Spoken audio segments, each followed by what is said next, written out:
that's what we're going to Absolutely. talk about tonight. I love that we have people that are serious about this.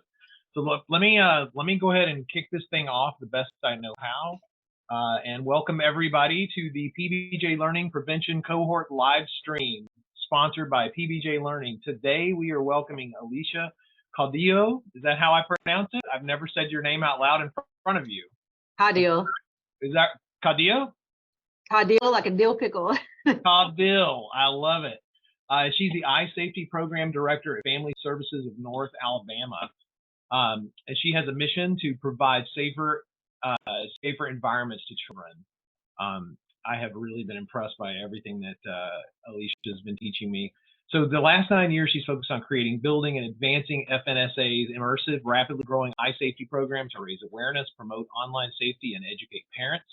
Alecia's been invited to speak at several conventions, including Mozfest, which she had to tell me was actually Mozilla's thing, and I opened that little can of worms up, and I'm like, oh my gosh, look what is going on at Mozfest.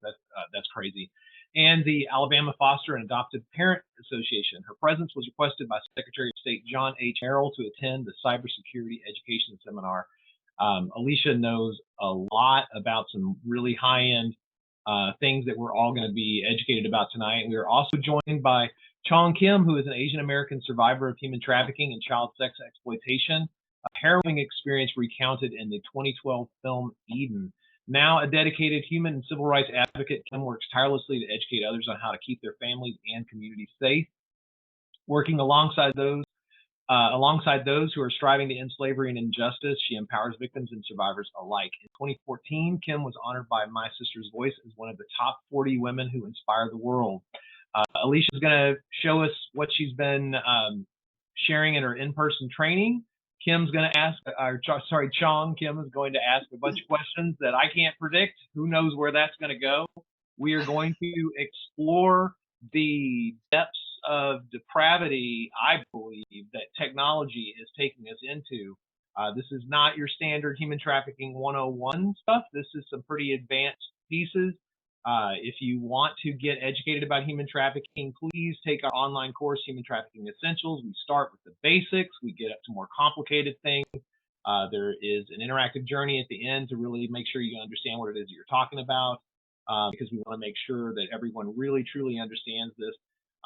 We are not going to jump into anything that would be considered conspiracy theory this evening. These are facts. These are tools that are out that are being used against us. With that, I'm going to go ahead and let Alecia take it over. No conspiracy theories? Bummer. No conspiracy theories. I'm done with all that stuff. We've got everybody scared enough as it is, and they don't even understand the reality of human trafficking.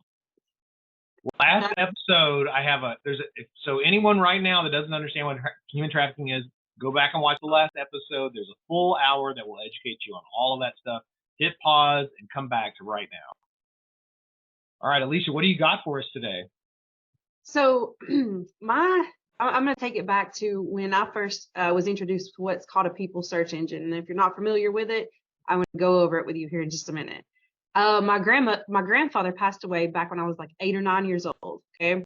And fast forward until I'm in my late 20s, and just so happened I come across a website called Spokeo, Spokeo. All right. Are you familiar with that? Yeah. Okay. So anyways, they're now a sponsor for my program. Thank you very much. And so I decided, just how much does the online world know about us, right? So going back, my grandfather passed away when I was 8 or 9 years old. We didn't have internet, or maybe the government did, but I didn't know anything about it at that age. So I looked him up. I typed in his name and the state that he lived in. And can you believe it? It showed me every address that he ever lived at. It showed me his kids' information. It showed me a lot of his family, his relatives' information, his house, how much he made, what his hobbies were. That just blows my mind at how much information that could be used and taken for, well, it could be used against us, right? So if it had that much information on him and he'd never been online a day in his life, imagine how much it has on you and me. I'm running a search on myself right now as you speak. All right, so I actually have. Okay. You're going to share your screen. I'm all for it, man. Okay, we can do that. Yeah, sure. That because I have the free version of it. Let me get logged in for just give me just a minute, and I will get that taken care of. In the early 2000s, I built a Facebook game company, and one of my employees showed me a program that was out there that basically took all of the personal data that was plugged into all of the city and state agencies, and you could type in someone's name. It would tell you where they lived. It would tell you their what schools their kids went to, what the neighbors' names were, what their, you could drill into almost anything having to do with their lives. I was completely blown away that that was available. And if you think about, and anytime, Alecia, you just jump right in. So you need to tell me which one it is that's you. So you can do this 5 different ways. You can look up your name. Oh yeah, you're doing it every way. I'm the 56-year-old white guy that lives in Austin or Del Valley. Our phone is 8874. So I can't see your screen right now, so I don't know what you got going on. You can't see my screen? I do screen share. Try again.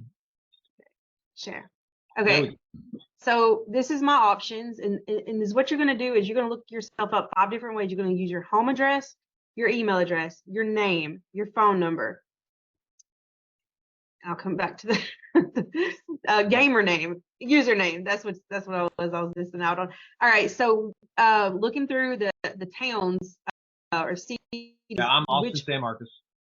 All right. There we go. And I am 56. So none of those. Keep going. I've got so much stuff online. I think we looked at this the other day. Keep going. You should have William Joseph or William J. There we go. No, not resides in Round Rock. That's not me. Keep going. Yeah, that's it. William J. Kane resides in Austin, Texas. This one? One above it. William J. Yeah, that's me. Okay, so as you can see, that's an ancient number. Woo! As you can see, it's going to give me plenty of information just to start out with. Okay, so I'm a predator and I'm looking for a teenage girl or boy. It's going to make it very easy for me to be able to find you. Not to mention the fact, hey, I got the address. I can zoom in. I can look and see what your house looks like. And if you got those pretty pink curtains in the window, guess what? Chances are I'm going to know where your bedroom is. It makes it very easy for me to come across your room. Or, I mean, we could easily, get into the computer, give you a virus, and then I can open up your camera without you ever even knowing, and listen in on your conversation. Do that? How would somebody do that? Because I know it's possible, but just out of curiosity, walk me through the process of how someone that has never heard of any of that can imagine that someone could plant something on your device.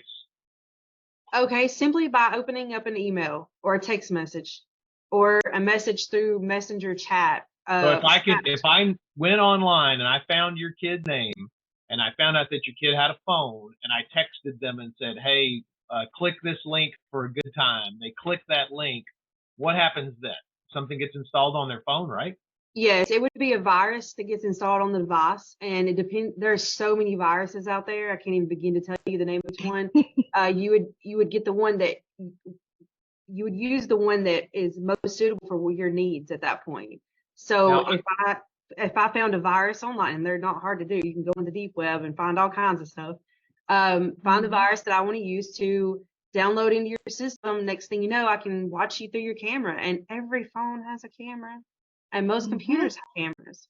Now, so, I spent a couple of hours at a conference in Wyoming speaking to a gang investigator, and he was explaining to me that the drug cartels actually have access to Pegasus, which is some Israeli spyware. And it is like some of the most insidious stuff ever, because once you've got it on the phone, if your phone has, what is that, wireless charging? I can't remember the exact initials of it, but if it has that, if you set your phone next to an external hard drive, it can actually pull the photos off that external hard drive. Or a computer that has a connection. If you have it on a laptop and that laptop has never been on the internet, it's been air gapped, the phone can actually pull that stuff off with that spyware. Android phones, it's pretty easy to do that with Bluetooth. Back years ago when smartphones or phones first come out with the Bluetooth, the Android phones, it was very easy for me to be able to, as long as your Bluetooth was on and my Bluetooth was on, I could steal every one of your Well, photos from your Bluetooth is phone. the worst. It is the least secure anything. Oh You know, yeah. I also want to make sure to mention that, so for parents or anyone that's listening to this thinking for some reason that because we're telling you now that this exists, uh, we're not telling you how to do it. There's plenty of places that have been telling people how to do this for years. We are telling you that it exists so that you can understand how to be safe and why you need to be safe. Phones are the least secure thing you can ever imagine. You are literally carrying the entire world of predators in your pocket, and you're giving it to your child constantly. I don't know, Alecia, how you feel about this, but I mean, what do you think of the concept of what they call sharenting, where you, like Chong was talking about, taking pictures of, you know, your kid. It's like when other people are sharing photos of your kid online, those photos are there forever. I mean, they say that people have an online presence within minutes of being born. And now Yeah, there's and programs that facial can show you, recognition, but man. yeah, go for it. Lay some of that on us. Yeah, if facial recognition, there's no getting away from it. The FBI uses what's called Face Plus Plus, and they can get a picture of a baby. And if, as long as that baby is now an adult, they would be able to tell you who that adult is. I mean, it's like, it is an amazing technology. It can be used in really good ways, but it could also be used in some really bad ways as well. Now, there is another website that I have pulled up that I was wanting to show you guys. Let's see. This is OINST, and it actually, well, hold on just a second. I'm froze up here.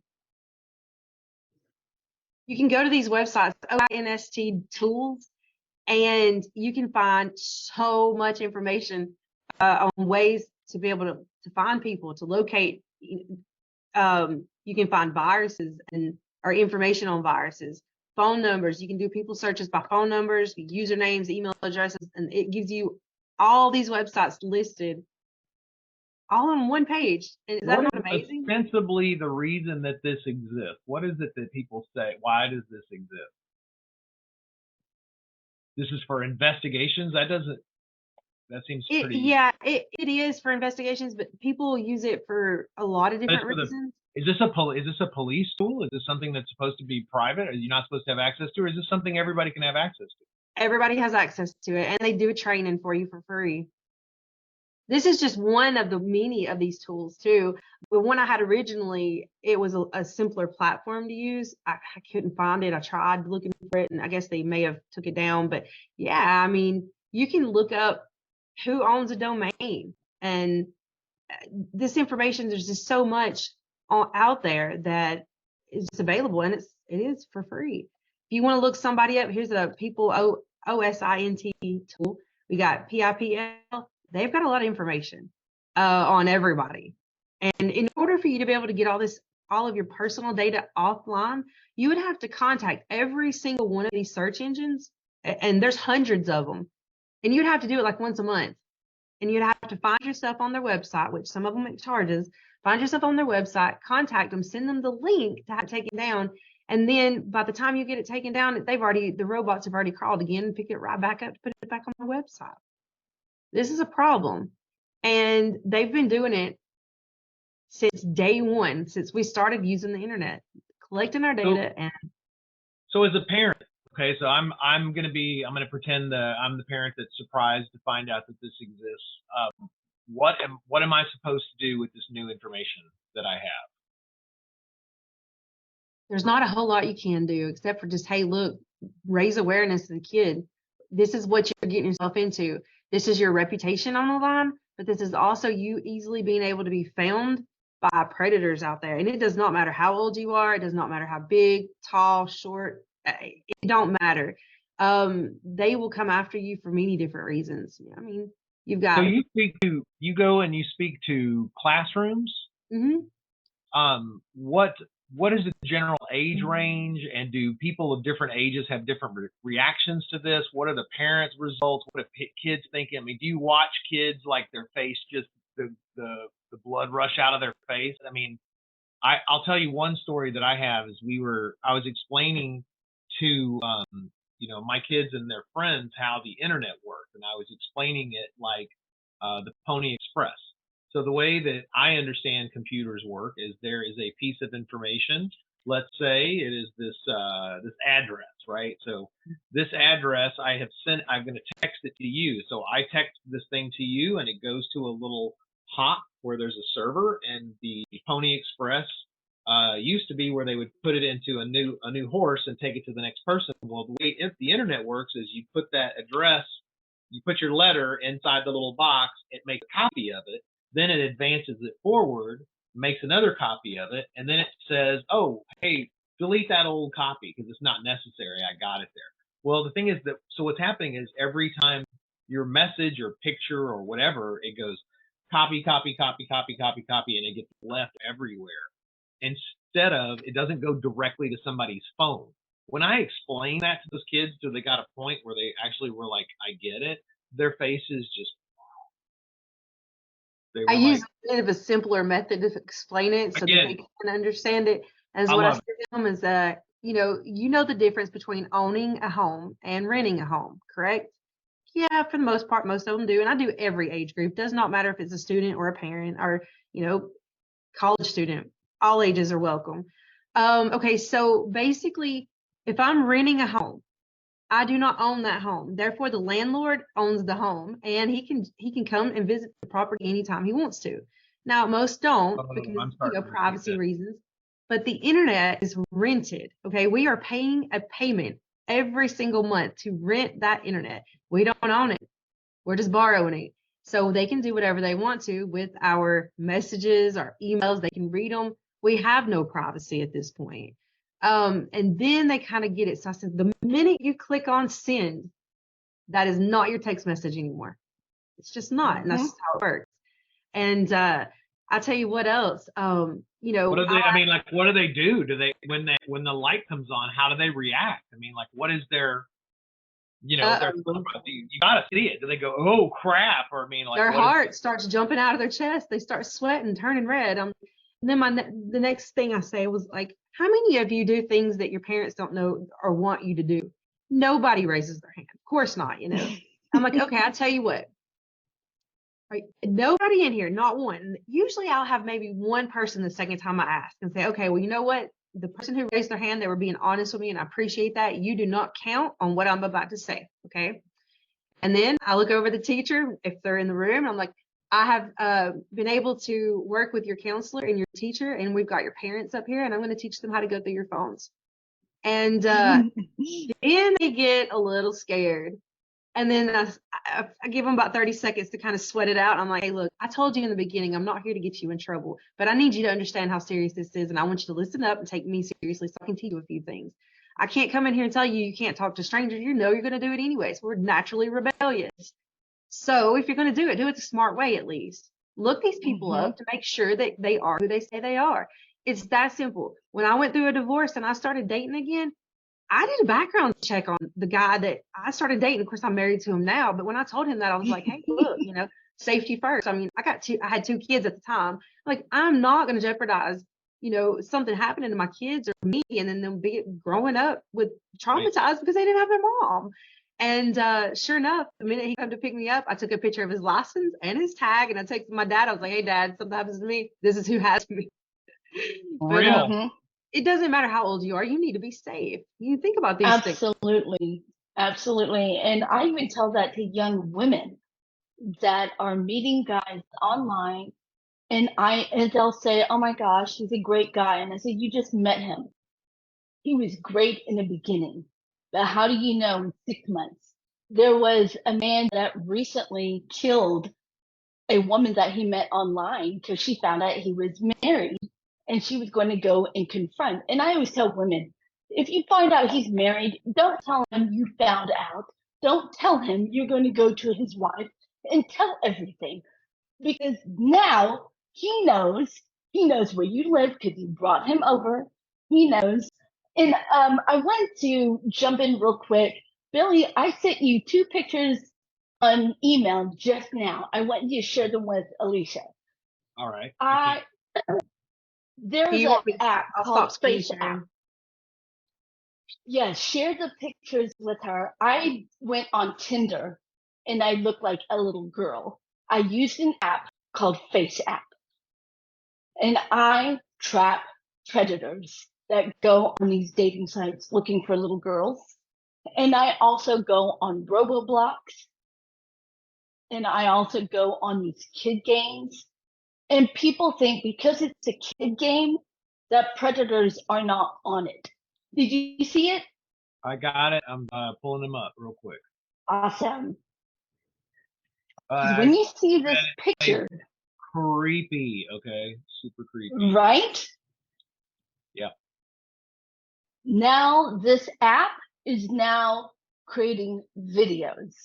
So I can use the same face. That's me. Can you believe that, Alecia? This is Wow. through an app. I can set how old I want to look. Now show her the side by side. Yep.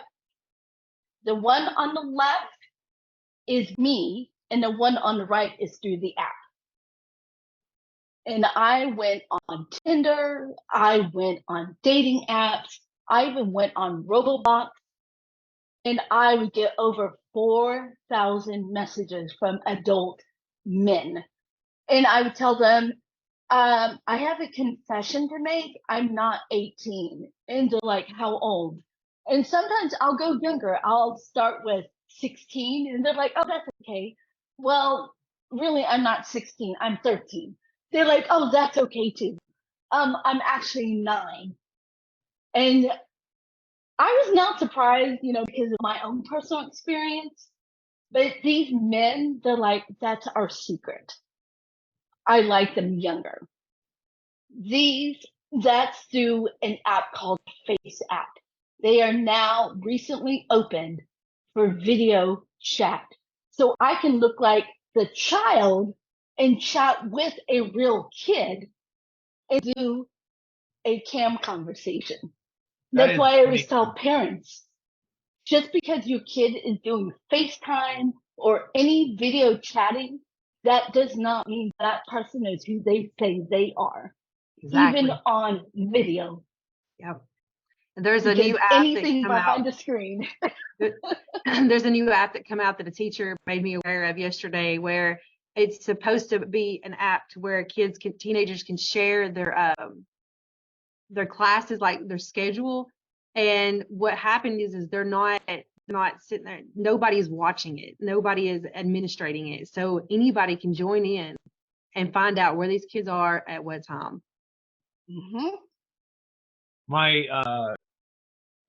My daughter explained to me what chat roulette was back in the day. There was an app where you literally just pressed a button and it would randomly put you in front of somebody. And she actually had used that with some of her friends, and they were young teens, doing that. And it's like, thankfully she was comfortable enough to tell me about that kind of stuff, because I was like, I've never heard of anything like it. And then I found out what people were really using it for. It was messed up.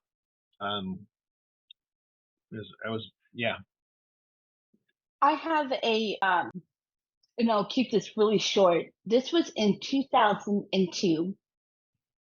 And that was when, because in 1996, the internet boomed, the dial-up, that's when they switched to broadband and DSL. And I remember playing Yahoo games, and I was playing spades with a bunch of strangers. Right. I was in my 20s at the time, and I was chatting with this person that I thought was a female. And I used to work at the government center in Minneapolis. And guess what? After 3 years, the U.S. Marshal contacted me. They knew my name, they knew my number, they knew my picture. And they said, are you going to work today? Do you work at the government center? And I said, yes. Who are you? They said, we're with the U.S. Marshal. We're going to have to ask you not to come to work. And I said, is something going on? This was in Minneapolis, Minnesota. And they said, no, but there is a man all the way out in North Carolina that has been hacking you And I didn't know anything about hacking. This was in 2002 when all of this came down. And they said, have you been talking to this guy? And I said, no, he does not sound familiar. So they said, an agent is going to come to your apartment. And I said, no, can we meet up at a coffee shop? They said, they need to look at your computer and we have a court order. So they went through my computer and everything. And I did not know that the guy that was hacking me was a girl I was chatting with, that I thought I was chatting with.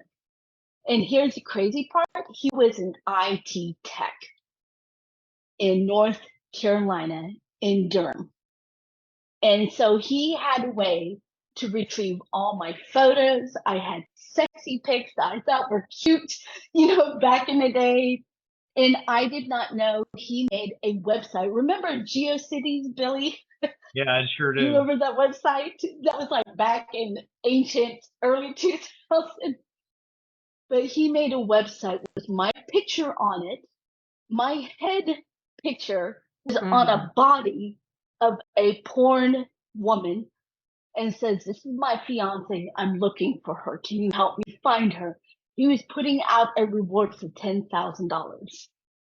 And he knew exactly where I worked, what my schedule was, when he found out what my bus schedule was, where I lived.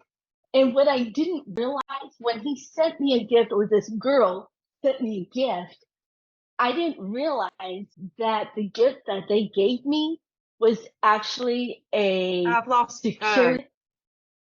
I've lost audio. I can still hear and see you, Alecia. I'll text you. Keep going, Chong. Okay. And so she, or this person I thought I was talking to, can Alecia hear me? I got it now. Okay. So the person I thought I was chatting with on my birthday, because she knew my birthday or he knew my birthday, they sent me a Visa gift card. I did not know that the gift card was actually a secured credit card. So any transaction I made, they knew my routine. They knew everything. And, when you're young, you're like, hey, I get an extra, because she said she was going to help me out because I was a single mom. I had a little boy at the time. She said, oh, I love your son. Can you send me more pictures? I'm sending her pictures thinking I'm chatting with a woman. And come to find out, the reason why the U.S. Marshal came in contact is because he posted online that he was going to blow up the government center. He was going to kidnap me and hide me in his dungeon because he loved Asian women. And all he had to say was blow up, because within 2002, we already had 9/11. Yeah. So they're like, Bells, you're not going to work. I was shocked. At first, I was like, no, this is not real. You guys are the government. This is like the enemy of the state was Will Smith. You're just trying to scare the crap out of me. And they're like, is that you? Is that you? And I'm like, and I remember throwing up. Wow. I was like, oh my gosh, these were printed pictures that I was dating with some guy. And I made my mistakes when I was young. I took some sexy pics and I sent it to him, not realizing that this girl I was chatting with the whole time, she sent me a bug through my computer. And that's how she retrieved everything. And that's what they do. And that was in 2002. Now the internet has advanced. I tell parents all the time, Wow. quit pleasing your child and protect them. Yep. It's easier said than done in some situations. I know. Well, that once a kid, I mean, it's well known in psychology that once you've given a kid a certain amount of freedom, when you try to take that freedom away, they fight. So the trick is, how do you not give them that freedom in the beginning? And with all of the pressure that everybody has right now to have a phone or be connected, and everybody gets addicted to their social media and likes and all that stuff, it's like, look, I mean, as a parent, you have to start prevention of this stuff. Like the moment somebody puts a screen in front of your young infant's face, you slap that thing out of that thing, and you do not let that kid play with those screens. I mean, because once they get addicted to that stuff, you're never going to take it away from them. Trust me, True. I'm doing that with one of mine right now. Well, this is what I It's an addiction. what I tell. Oh, absolutely. So I treat it like an addiction. So what I did when my son, because he's 23 now, but when my son was 12, I found some porn, and I actually pulled it up when he came home from school, and I said, "Let's talk about this." And he was like, "Mom, I just want to be grounded." No, come here. Let's talk about this. Do you know anything about STDs? Do you know anything? And he's like, after that, he stopped. But this is what I also did. I also equipped my son. I had him take a course called netsmarts.org. It's netsmartz.org. And my son one time, he said, "Mom, boys don't get abducted." And I said, "Really? Then do a research and prove me wrong."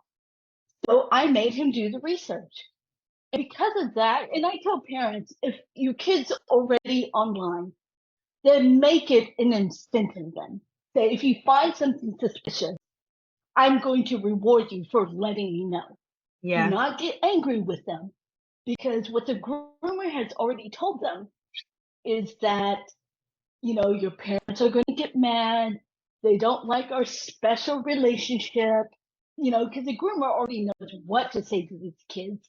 And so I actually give classes to parents on how to reward their children when a suspicious activity pops up. And so that way they get a free movie, that they can download or things like that. Because then it makes them want to do more good and utilize the internet. And also they can also be the ongoing voice among their peers. Right. So I decided to use that differently, that the kids already know. So now they already know you can't pull it away. It's kind of like weaning them off. Well, when my son was, and if he ever watches this, he might be a little upset with me, but when he was like 9 years old, he comes in and he's like, "Mom, my phone's not working." I was like, "Okay, well, let me see it." And I looked, and he had 150 tabs open in incognito mode. And I was like, "How do you even know what incognito mode is?" He was looking up. He was wanting to know what a girl his age's body looked like. I mean, it's normal to be curious. Absolutely. But in the meantime, I mean, he's, this is a felony. You know what I'm saying? Like, I can't get in trouble for this. This is not okay. So I took him in the bedroom. I was like, "Listen," I said, "I need to know the truth." Of course, he denied it at first. And then I said, "Trenton," I said, "Babe, I'm going to give you one more chance. Okay." I said, "I'll better to tell the truth big time. Just tell. I'm going to meet you back here in this room same time tomorrow, 24 hours from now. I'm going to give you 24 hours to think about what you've done. And then we're going to work on this together." And sure enough, I did. I stood eye level to him. I wasn't trying to be, a monster in his life or anything like that. I want him to understand, where these pictures come from.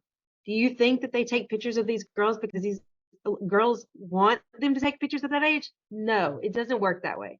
And I explained how a lot of these women are brought into these videos. And for a long time, it worked. Whenever he was, I think it was in like the 8th grade, he had showed me that there was some kids that was exploiting some girls at school, and it actually led to some kids being arrested. And he was just, was so proud of himself. I was proud of him. In fact, one of the detectives, he called me. He was like, "Hey, we need to meet up." How did you do it? And I said, "Well, it's not hard to get somebody's IP address.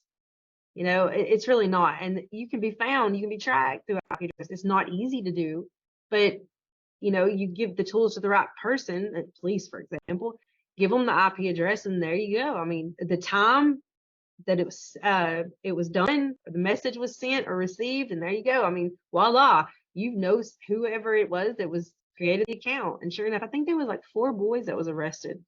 So I was proud of him, but then again, you know, he's also 17 years old now, and I'm not ever going to go through his phone again at this point.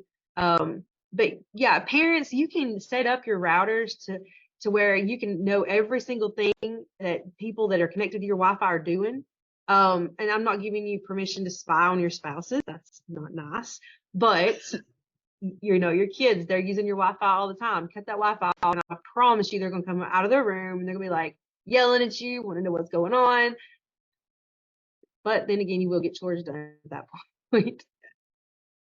That had to be so scary for him. Do you feel like he learned something? You know, Oh, yes, absolutely. Yes. Because like it wasn't okay, you know how your devices, they all connect to each other, everything's on the cloud.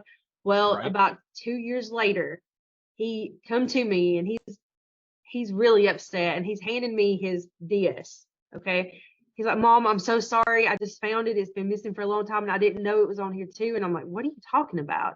And I looked down, I was like, oh, okay. So I deleted it and he didn't get in trouble. He come to me and I appreciated that he was able to trust me enough to know that he could come to me and that it was going to be okay. And you know, you gotta have faith in yourself. You gotta have respect for your kids just like you want them to respect you. And I was so proud at that moment. Like it was like a pat on the back. Go mom here for just a second. No kidding. Good job, Absolutely. Mom. Oh, thank you. Absolutely. You know, because I always tell parents, one of the big things why kids don't come to you is that they fear that you're going to be upset. And no matter how many times they talk back to you, one of the biggest fears that they have is they don't want to disappoint you. And Right. so if you find things on the phone and you're like, what the hell? Why are you doing this? Mhm. Instead of saying, okay, let's sit down. Let's talk about this.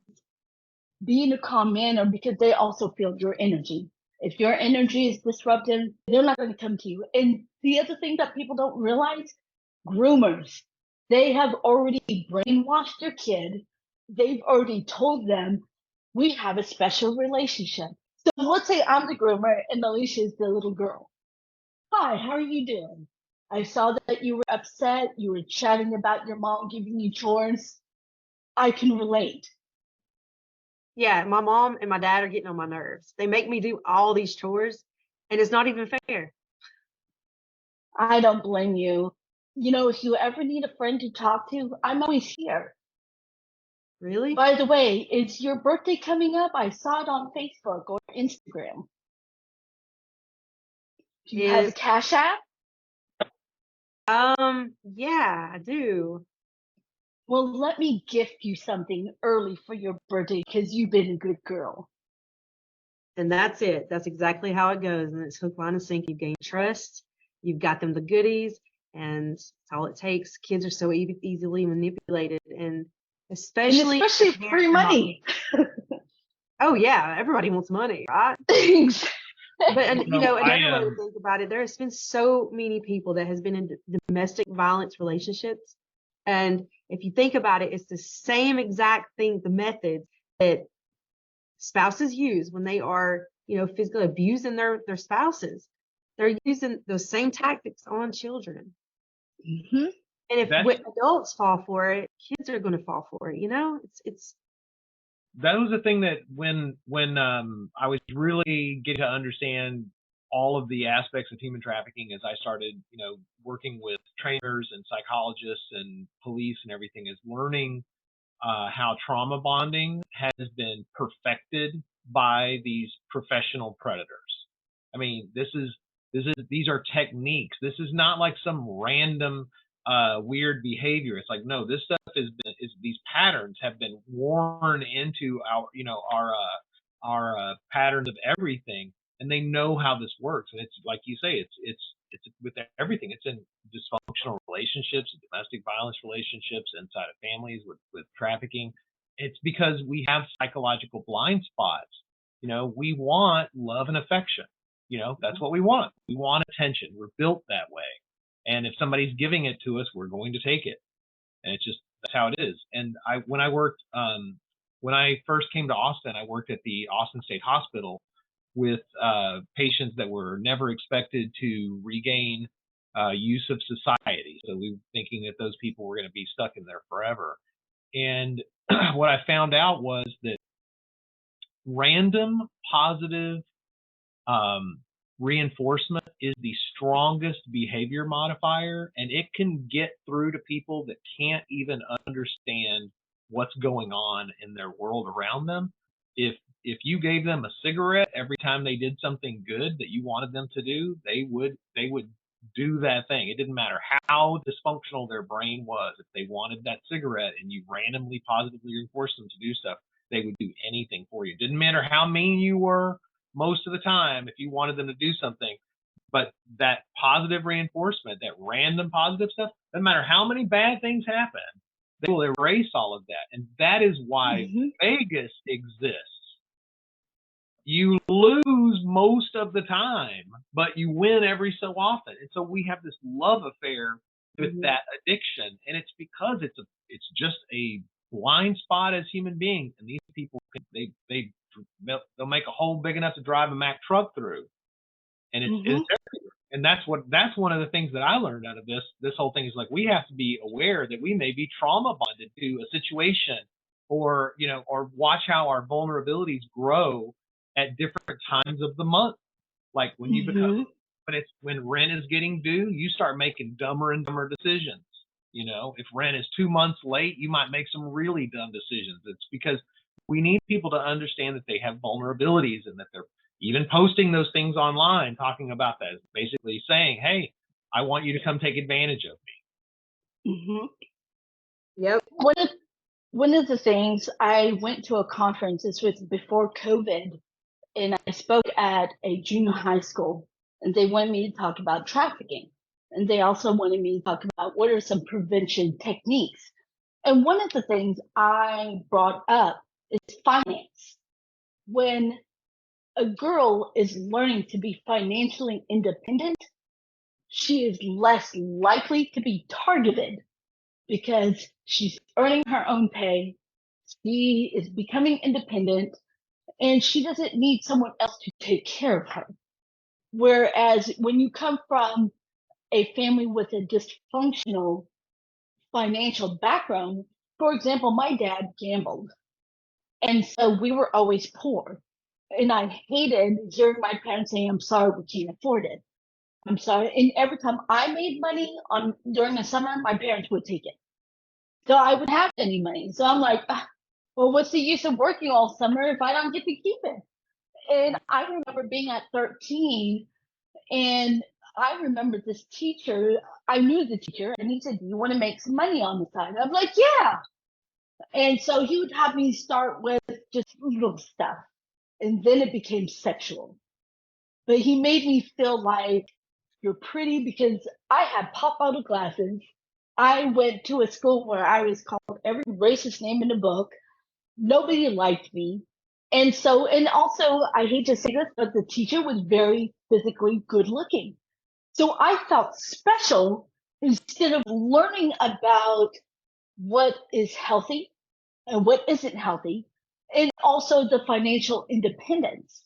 And my mother used to say to me, you have to rely on a man in order to make it in this world. And that's my one defiance. Yeah. I'm like, nope. And the one thing I will say, when I was trafficked, it motivated me to become financially independent. After I escaped, I went to do everything completely on my own. I didn't want anyone to be my boss. That's why I hated 9-to-5 jobs. I wanted to be an entrepreneur because I wanted to also instill that lesson to young girls. Because if you listen to hip hop back in the 90s, a lot of the lyrics of hip hop singers, they were talking about being independent, being strong. They were also fully clothed. Now you're hearing music that says, oh, I don't want no broke ass, blah, blah, blah, unless he's going to pay me. Well, now we're instigating that lifestyle that a woman needs a man that has money instead of, embracing the independence. And independence doesn't mean you can have all the money and not share. but it just means that you can be independent and not need any desperation of money. I hope that makes sense. It does make sense. You know, I was watching watching kind of a biography the other day of a lady who was describing her situation when she became a victim of trafficking.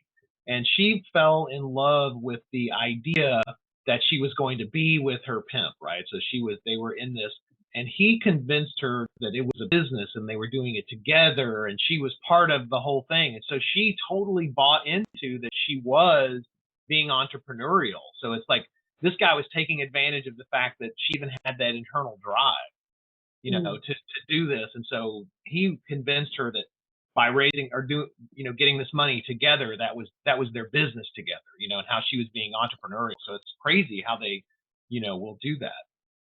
Mm-hmm. Absolutely. So Alecia has a couple of really interesting online tools that she's got up her sleeve, and she was showing me one called Stealing Your Feelings, and she sent me a link to it, and I came up and I thought I was in a Black Mirror episode, and then it asked me if it could control my camera, and I was like, let's see if Alecia has a way to show this without it having to be me showing my camera. What do you think? Okay, so You can feel free to share the will- screen if you want to. I will be more than happy to share my screen, but just know that whatever it says about me may not or may be true. Okay, I can't guarantee you that it's gonna. Who knows? Yeah, All right. at this point. Let me get it pulled up real quick. Yeah, I do this in some of the schools, and it has really embarrassed a few people. So I have to just make that aware to the audience. Okay. Yeah. Who knows what this thing's gonna do? Yeah, I saw that pop up on my screen right there, and I was like, I am not watching. Well, you just allowed the camera, so there you go. Yeah. So this is completely safe. This is one of the things that I got from the Mozfest. On the internet that we're renting, is that what you're telling me? This is totally safe on the internet I'm renting. Yeah, it doesn't keep your information, but it's actually You're trying to trick me, aren't you? You're trying to say no, it teaches you exactly what Snapchat, Facebook, Apple is doing on your phone, okay, while you're using your phone. And I'm gonna have to stop my camera so it'll work. So give me just a second here. Figure out how to do this. Okay. And let's see. You might have to refresh so it'll. Yeah. There. Oh, that's looking scary. Oh. Can you hear it? No, not yet. I don't. You might have to start the share screen with the little button pressed at the bottom. So you might have to unshare and then. Oh, I can hear it. Okay. What do Facebook, Apple, and Google all have in common? Yes, they are all good companies who are doing the best things. But there's another fact that's even more exciting. And the best way to reveal it is to reveal a fact about you. You like dogs. Surprise, we've been watching you back. Introducing facial emotion recognition, a new kind of artificial intelligence that decides how you feel just by looking at your face. It's already in the apps, devices, and websites you use every day, including this one you're using right now. And it's so fast and invisible, you don't even notice that it's learning all kinds of interesting things about you. Like, you clearly prefer men. Yes, is like an expert you never asked for that decides what you like, what you want, and most importantly, what you deserve. And the secret to how it got so smart is that it doesn't even see you as a human being. Celebration! Welcome to your new life as an input. A group of numbers destined for a machine learning-based image processing algorithm.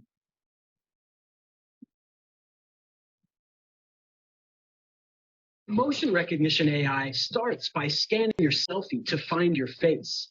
Face detection algorithms learn to find faces by memorizing the patterns of thousands of tiny face pictures. Most are trained using a free database of celebrities from the year 2007. Once the AI decides you have a face, it can try to guess the locations of individual parts. So every time you see this, the AI sees this. These are the shapes or landmarks of your face. And if you want to know another fun secret, yours are secretly being recorded all the time. Why? Well, emotion recognition AI works by recognizing the shapes of common facial expressions. So when you smile, frown, or barely react at all, the AI measures your face and scores your feelings accordingly. And by analyzing your face as you scroll through content, tech companies can decide your opinions for you about videos, news, or even your friends. All the time, everywhere. Wow. But wait, maybe you're wondering, do tech companies have to keep their decisions about me confidential? Well, we're excited to tell you the answer is no. They carefully design their terms of service to save you the trouble of consenting to any of this, so they can generously share all their decisions about you with advertisers, brands, and curious political groups who'd probably like to know you definitely prefer white people. This is a very fun time. Just imagine the possibilities. Dating apps can decide what profiles you see.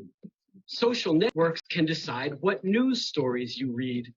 And super PACs can decide what candidates you prefer, all without the inconvenience of asking your permission or giving you a choice. Imagine a magical world where apps track your location with your phone's GPS to sell your reactions to the government, your employer, or even the police. And if that just sounds like something from the future, well, don't worry. It isn't. It's actually Snapchat's secret plan to use facial emotion recognition right now. They quietly this patent revealing it, which was approved by the government in 2018. This is you. And this is where they sell their decisions about you. These are the emotions they hope you'll feel. They even drew pictures of you and your friends attending concerts, parades, and political rallies, while their algorithms extract your feelings and sell them instantly to buyers around the world. Wow. And if you don't use Snapchat, don't worry. Facebook has plans for emotion recognition too.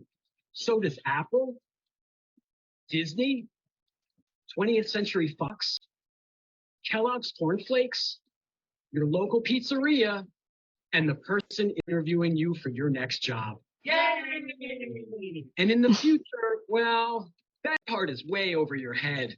We decided that by combining all your reactions so far. Because the most exciting part of this amazing new tech is the more it sees your face, the more decisions it can make about your life. And for such an interesting person like you, who's probably not poor, possibly mentally ill, and clearly narcissistic, we're sure it's gonna work out great. So next time you open up your favorite app, device, or website and point your camera at your face, say hello to facial emotion recognition AI. The algorithms can't wait to meet you.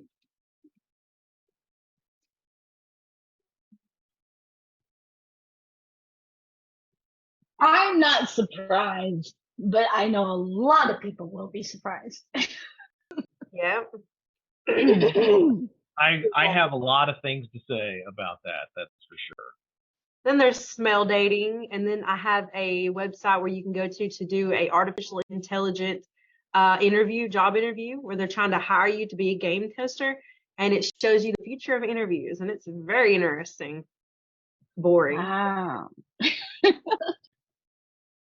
The video that I sent to you on the YouTube link, that is going to lay out everything that we're trying to tell people, but for adults, the data that's being collected and how they are using it in good and bad ways, from our credit score to where we are eating dinner at to what time of the year we take a cruise.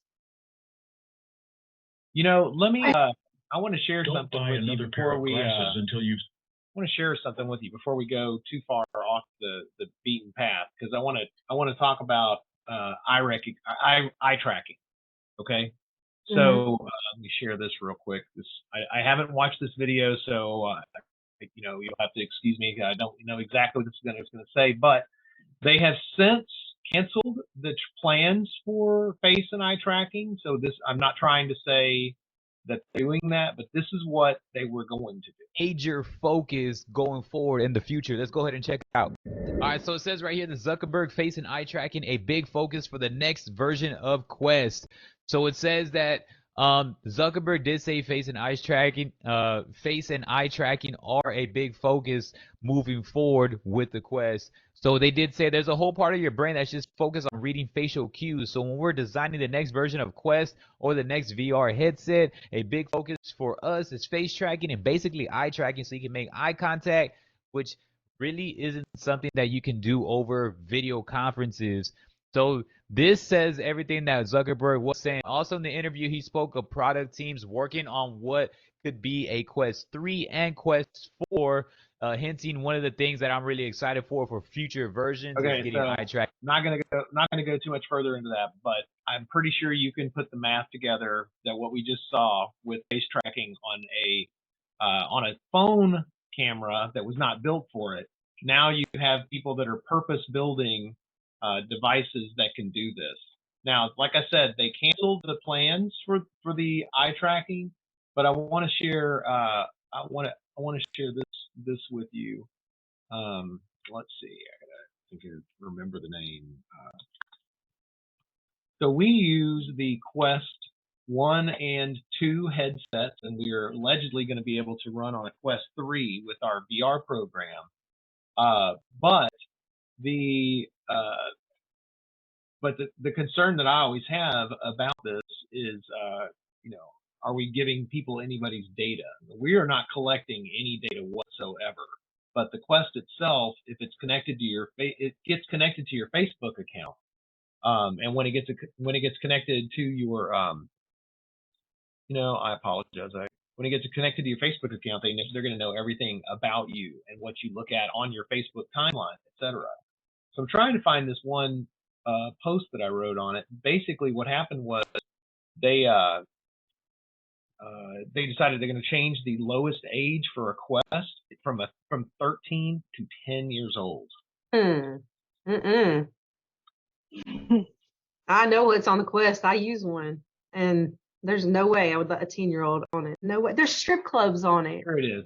Okay, so yeah, so I wrote a small opinion piece here, but basically you've got to be kidding me that they're going to have that for just in general, right?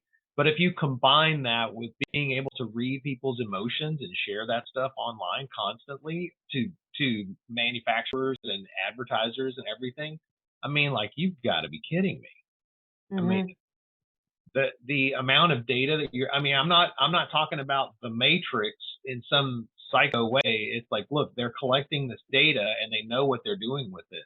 Oh yeah. A few years ago, and I'll jump off, but this is something I feel very seriously that this is a huge mistake to let people this young, and if they're collecting and sharing that data, oh my gosh, I mean, I can't even imagine. I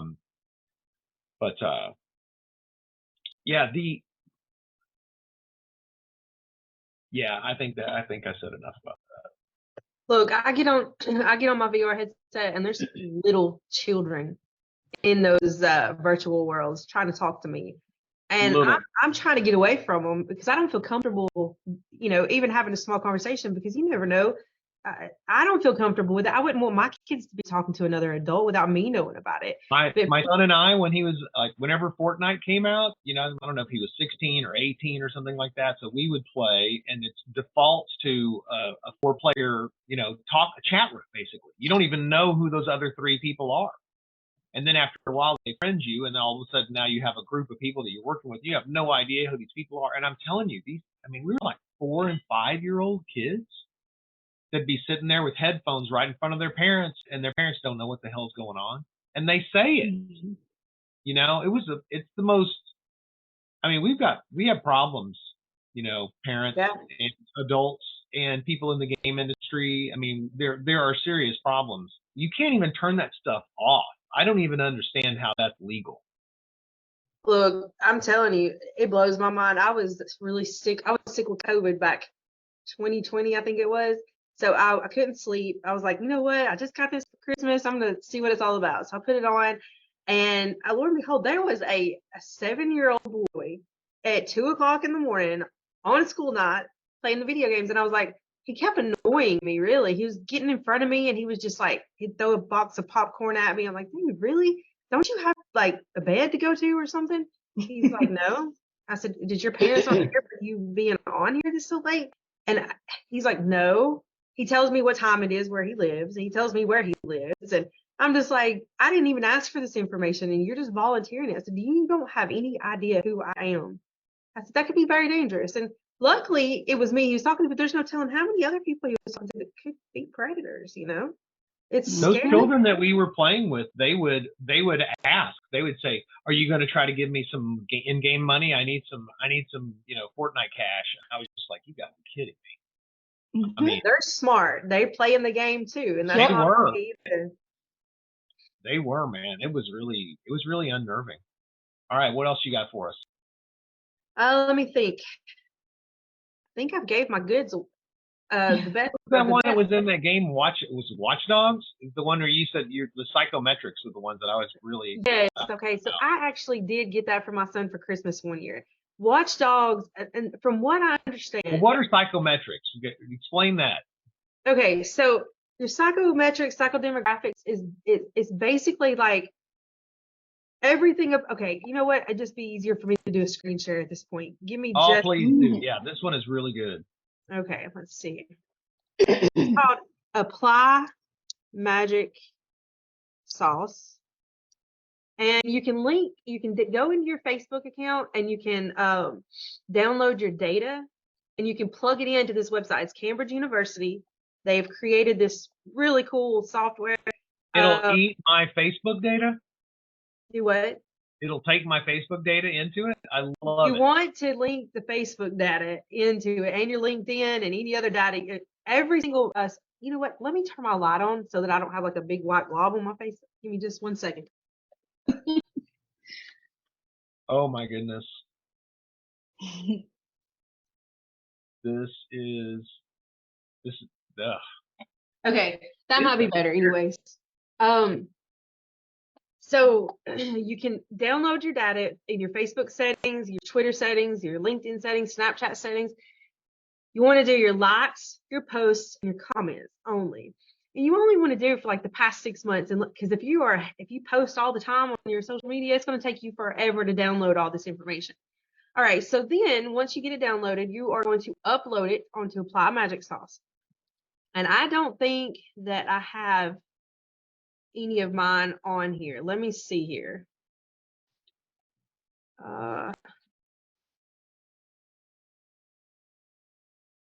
There.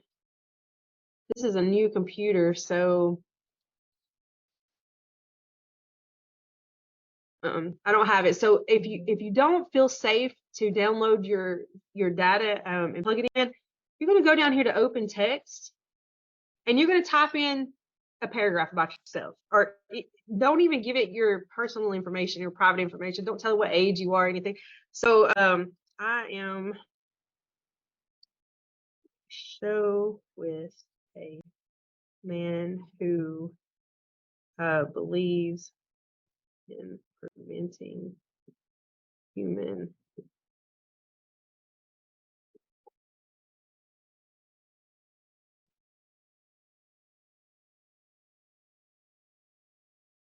All right, so I'm just going to leave it at that. And typically you're going to do 5 or 6 sentences. Now, whenever this Matter is that you have a couple of typos in there. Did you do that on purpose? it's okay. It does not matter. You don't want it to be Love it. perfect. You want it to just, if it's a typo, it's a typo. That's what I thought. So Yep. when my students do this, their age is predicted and it is on point. Now, keep in mind, that's just 2 sentences I put. If you're going to do your data, it's going to be much, much, much more accurate for you. All right, show me my results. Based off the 2 sentences that I wrote, it's going to guess my age as 18. I appear to be masculine. Okay. Now, like I said, Facebook plug-in, this is going to be very accurate. Liberal and artistic, that's not me really. I mean, I'm artistic, but I'm more on the conservative side. Impulse and spontaneous versus organized and hardworking. Just by what you know about me, Billy, what would you say? That would be more accurate or no? I don't know that all those things are like one way or the other. You seem very hardworking to me and organized. Everything I've seen, so, but I'll take that as a you compliment. say what's on your mind. So I don't really see how to slice that one.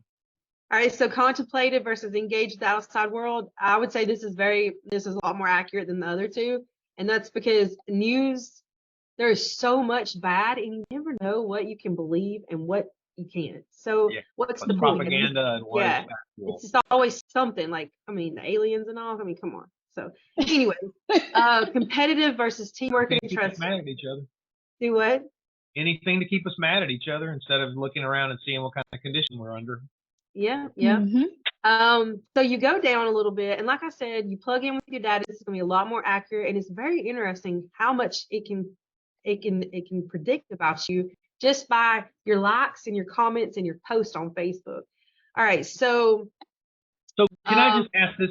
Let me throw this one out here. We were talking about like if you're in a domestic violence situation or an abusive situation or you're in a trafficking situation and people are using your the psychological stuff against you. I mean, what I see here is they are looking for weaknesses they can exploit.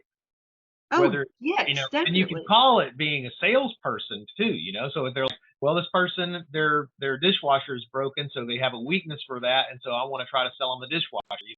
Maybe you could see that as a good thing, but basically they're looking for a weakness, a problem. They have got research, so much research done that there was a website. They've actually taken it down since the last time I looked for it. It was basically if you are selling somebody a TV, depending on what they're wearing, what they're driving, would depend on the very first thing that you would say to them. So if I'm driving a flashy car that's brand new and I've got my suit tailored to me and you can tell I got money, what you're going to say to me when I walk in is, you're going to say, I've got this TV. It is one of a kind. It's brand new. Hardly anybody has it, but it's a little bit pricey, but it's got every single feature on it that you could possibly imagine. But now if I walk in and I've got like a middle class type car and normal, clothes that we typically wear, white collar wear, and my family's with me, you're going to want a family television, right? And the same thing goes with car. Let me see if I can. The website used to be the Big Five from Visual DNA, and that told you exactly how to pitch a sale, and you would win every single time, and it worked. It's interesting that all of this is happening. One of the things that I want to share real quick, when I was trafficked, I had to rank up as a madam. It was the only way to get out. So basically, what a madam is basically, I don't know if you heard of bottom girl in the pimping world, where the girl becomes the lead and she works alongside with the trafficker or the pimp. And so I remember my trafficker, he was taking me for training. This was back in 1995.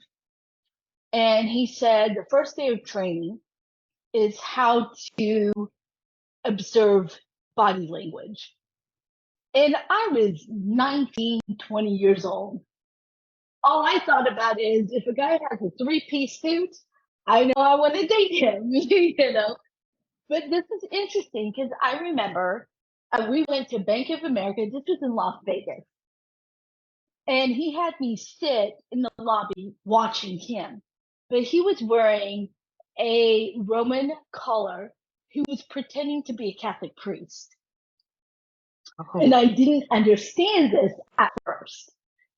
And so he said, lunch hour at a bank, we want to see who is fidgeting. And I didn't get it at the time. So we saw this middle-aged woman. She had a little bob, short hair, and she had flats. And she kept tapping her shoes, looking at the line, you know, and she's like looking at the clock, looking at her watch, and she's very antsy. Mm-hmm. And he said, why do you think she's antsy? And I was like, because she only has so much time to do whatever she needs. And he said, yes, but why is she at a bank? So she's got financial issues. She's trying to meet the deadline or whatever it may be. Maybe talking to the bank about whatever financial issue. And he said, we need her. And I was like, okay, I didn't get it at the time. So he bumped into her purposely, but made it look like an accident. And so all her papers fell everywhere. She was getting upset. But when she saw the Roman caller, she was like, I'm sorry, Father, but I'm in a hurry. And he was like, how can I help? What's going on? And she said, my rent is due and I'm trying to pay half of it right now so I don't get evicted. So he pulls out a white envelope with $10,000 cash in it. He shakes her hand and then he puts a business card in the envelope. So he summons me. We go back and sit in a car. And guess what? She didn't go to the teller to deposit that money. She looked around, made sure that he left. And guess where she went to? The slot machine. And she blew that whole 10,000. He said, guess what? She's going to call back. She's going to want more. And I was like, how did you know? He said, just watch. Everything he predicted, it happened. She called in less than 24 hours. She gave some bullshit story that her dogs ate the envelope. She didn't know what it was. He said, no worries. Let me help you. And she said, well, let me at least cook you some dinner. He had me wear a nun dress. He was wearing the Catholic priest clothes. We were carrying Bibles up to her apartment. Before we went in her apartment, he said to me, he said, I bet you she's not married. She's either in her late 40s, early 50s. She probably has 2 ankle biters, meaning little dogs, and she's a hoarder. When we walked into her apartment, everything was legit. She had 2 ankle biters. She was never married, and she was a hoarder. So he gave her $20,000 extra dollars. Now that she invited us into her home, thinking we were safe people. So when he went to the restroom, he took pictures of all the medication she had, even the RX number. He even called the pharmacy to learn more about her. He even had friends that were in the pharmaceutical that would give him every background about her. And he learned that she worked for an oncology only part-time because she can't afford to lose her Social Security.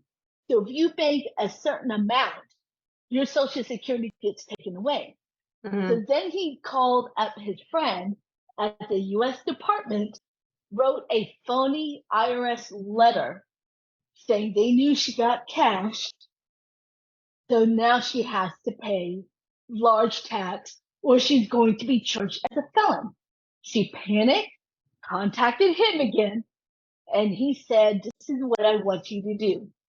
I want you to go to the records department at the hospital you work and give me all the Social Security number of children that are considered Jane Doe and John Doe. He said, don't make copies. Don't make a paper trail. Just write it on the notebook paper. I just need their Social Security. That's it. I don't want to know their names or anything else. She gave it to us. She gave us a full list on a spiral notebook. He said, bring the spiral notebook. And then he said, by the way, everything's already paid off. The IRS is not going to bother you. And guess what he did with that number? He contacted someone he knew that can make driver's license. So we got copies of all the birth certificate and death certificate to match. And it was given to us girls that were trafficked. He taught me all of that. And ever since then, every time I meet people, I am jaded. I'm wondering, why do you need my Social Security number? Why do you need this? Why do you need that? And so even when I'm applying for jobs, I'll ask them, why do you need my Social Security number? Well, we need to do a background check. Well, then send me the form. I'll sign it and I'll do it right then and there. But I'm not going to send you my social security number. Yeah. Wow, criminals, they're masterminds. They really are. Mm-hmm. Wow. I went to do a session on internet safety with pardon and paroles a few weeks ago, and the things they taught me, I thought I was going to teach them stuff.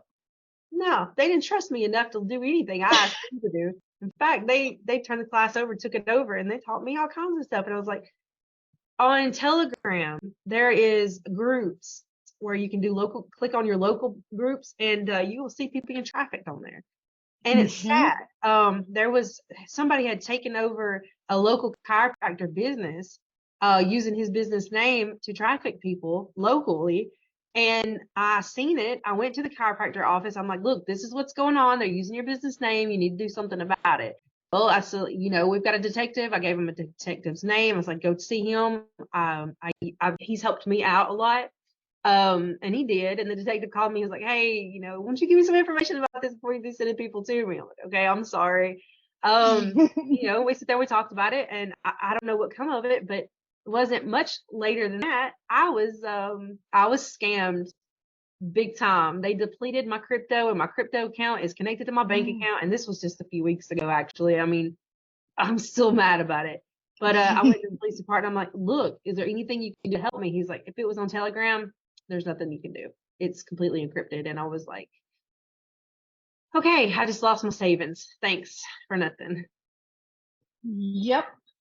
Oh, that reminds me. I want to share this with you real quick. I am creating a film called Every 40 Seconds.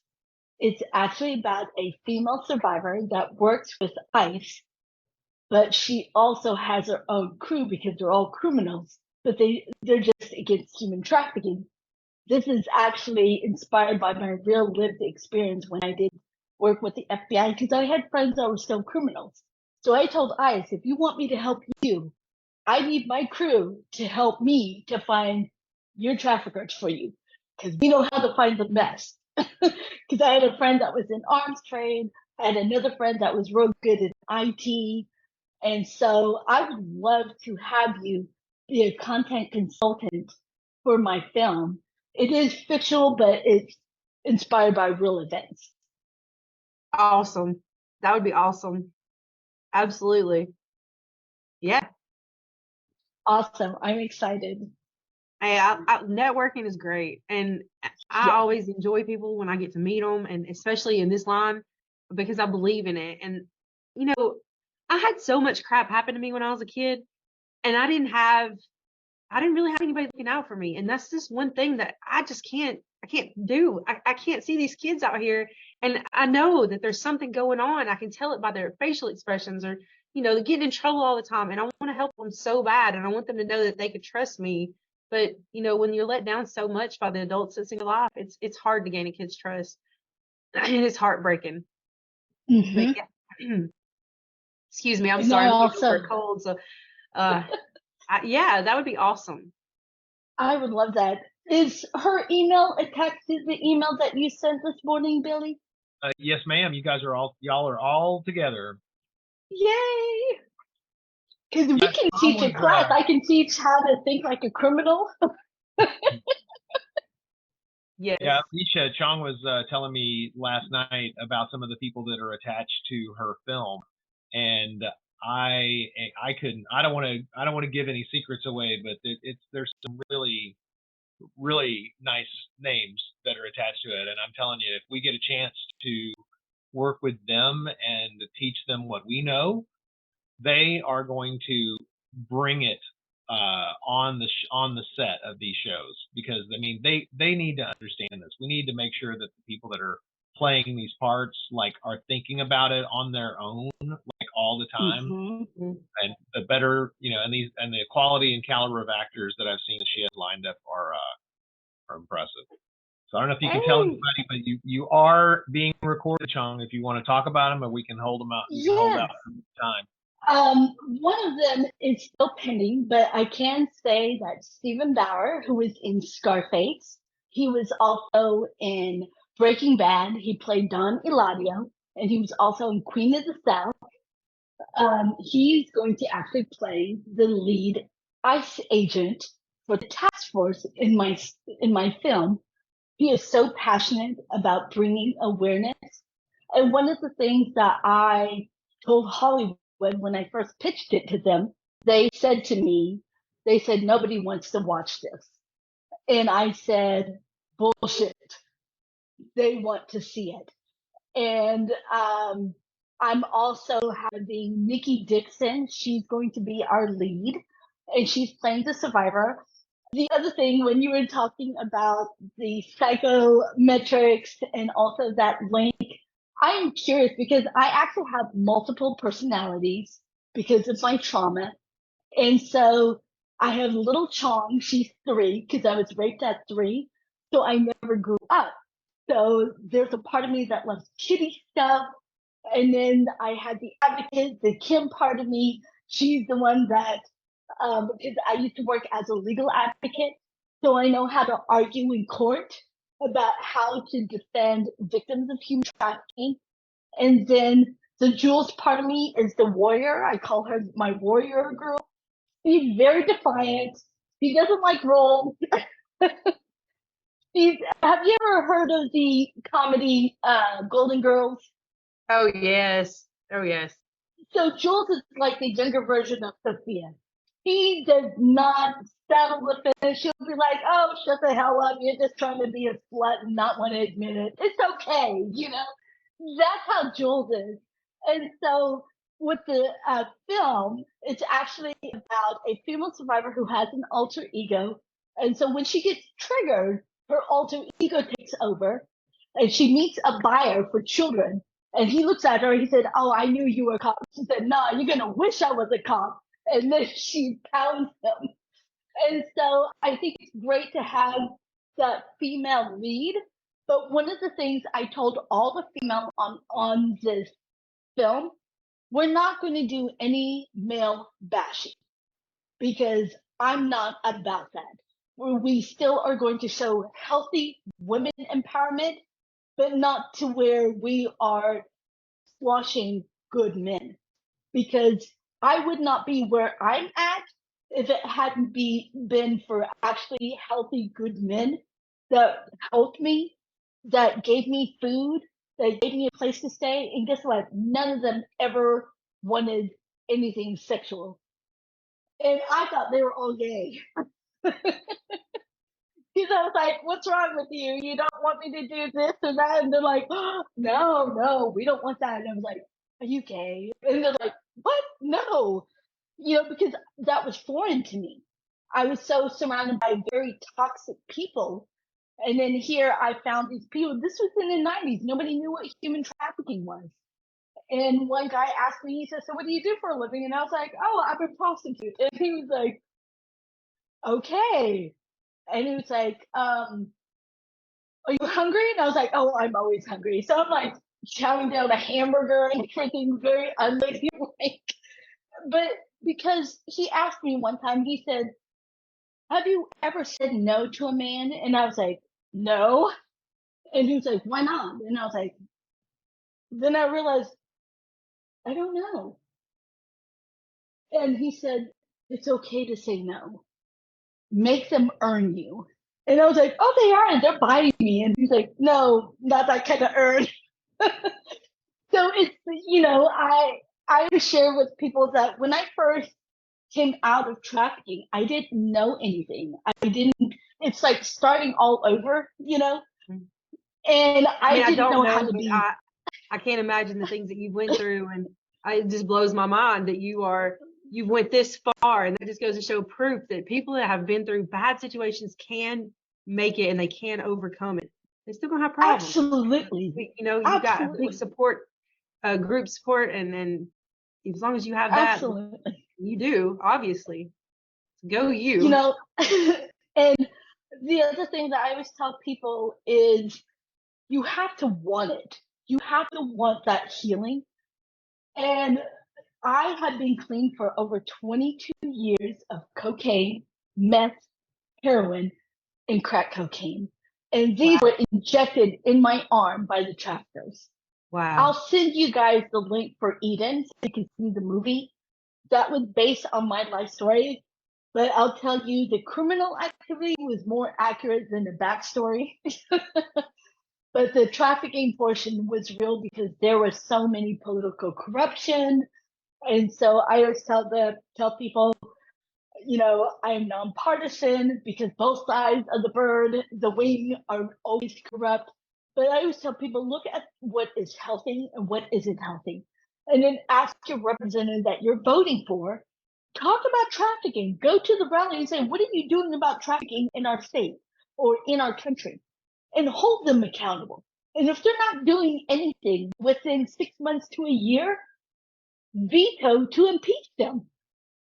Because we need serious leaders that care about these kids. And I always tell people that's how you put your vote and make it count. Absolutely. It's an issue that everybody ought to be able to understand and get behind. It's like Absolutely. our kids are our future, and this sickness is like cancer.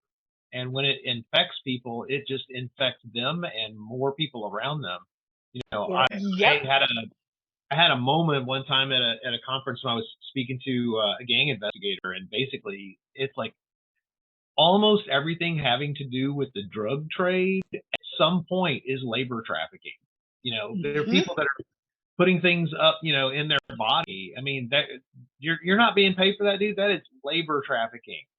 And it's like, I mean, the entirety of how that spreads and it brings more people into it, and the way that the money gets made, and it's like it's an infection. And we have to find ways to make all this stuff go away, but we have to get people to understand that this is insidious, and it's in almost all of our products, all of our food. It's unbelievable Absolutely. how much is around us. My friends even joke and tell me that I'm going to have to write a book called Everything is Trafficking. But the thing is that when we're on a worldwide, race to the bottom to have the least expensive products, I mean, all that is just grasping for people that are going to be in poverty at the end of those tentacles.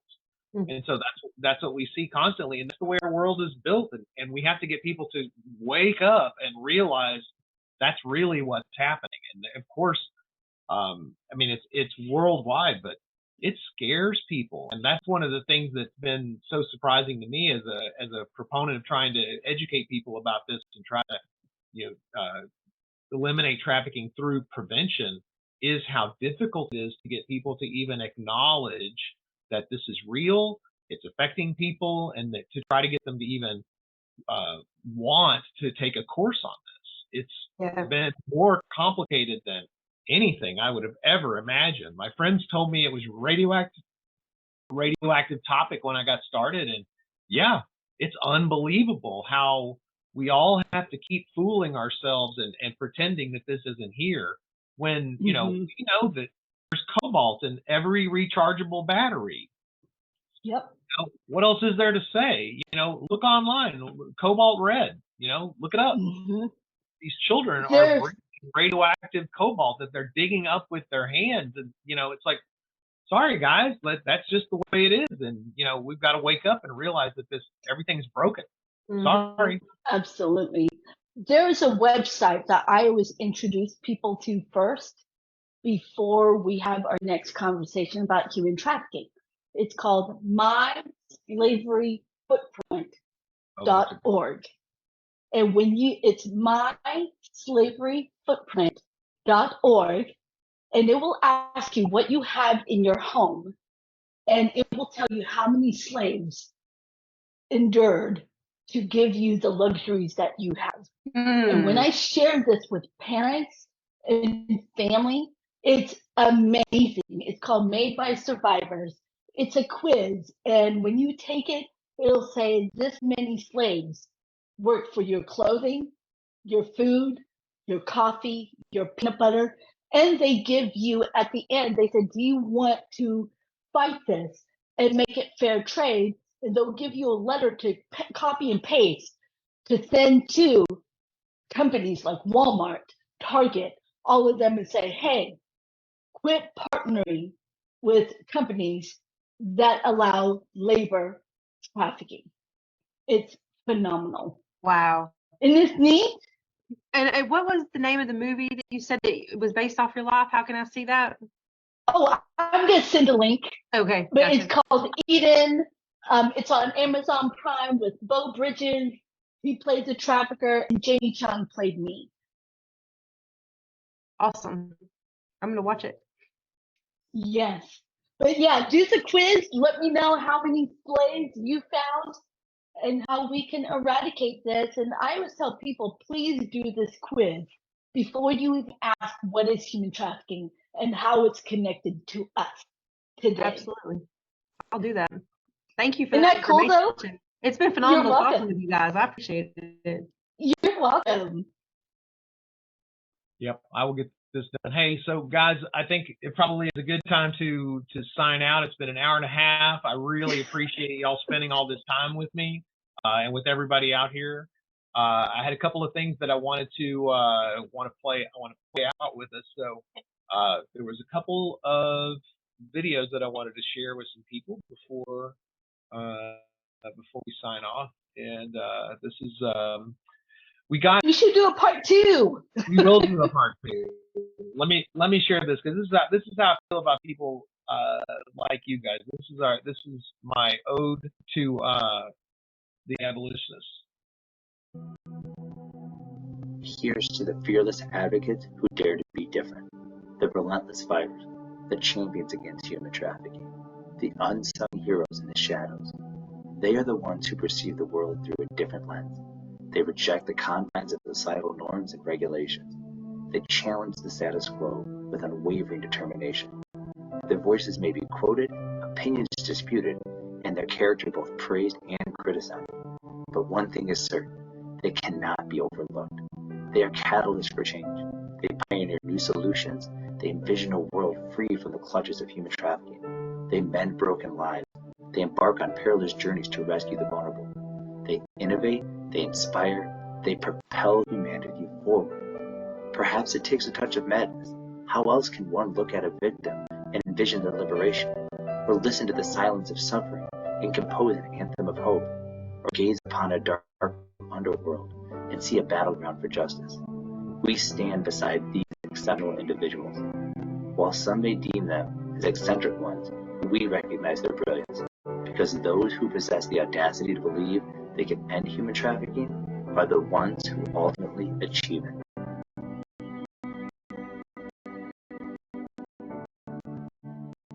All right, guys. I want to say that you guys belong in that category. Keep being awesome, and I really appreciate it. I'll get this up and send y'all links to everything soon. Yay! We'll do another one soon.